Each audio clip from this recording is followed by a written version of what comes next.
This is Z. Alexander Looby, husband, lawyer, city council member, Nashville's NAACP leader, civil rights activist, friend of Martin Luther King, and the victim of a white supremacist terror attack that attempted to kill him and his wife in their Nashville home 64 years ago.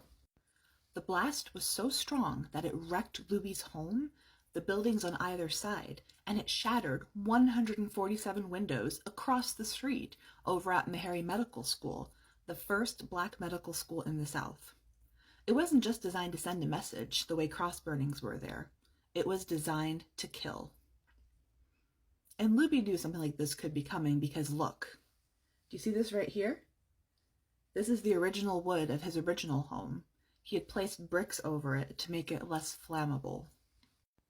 If you give me a minute, I'll show you what the house looks like now. But first, I have to ask you, how many of you have family members who are 64 years old? Me too, right? It wasn't that long ago. So let's get into some of what was going on here in Nashville at the time. So we had already had bombings of Hattie Cotton Elementary School, a school that had committed the terrible sin of admitting a black 6-year-old. And right after that, the bombing of the Jewish Community Center here in Nashville. Right after the attack, Rabbi Silverman got a call from the bomber who said, and I quote here, "I am a member of the Confederate Union. We have just dynamited the Jewish Community Center. Next will be the temple, and next will be any other N-word loving place or N-word loving person in Nashville." So why'd they go after Looby? Because the man was a hero. He belonged to the second wave of black attorneys in the US, and in the face of insults, threats, attempts on his life, he systematically hit the books and filed lawsuit after lawsuit, dismantling discriminatory legislation one law at a time.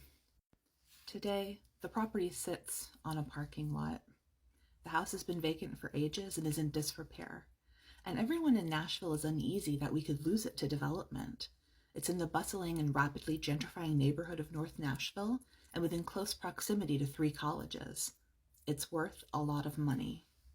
But more than that, it's worth a lot of history and heritage and legacy. We can't forget the people who risked their lives to fight back against discrimination and racism.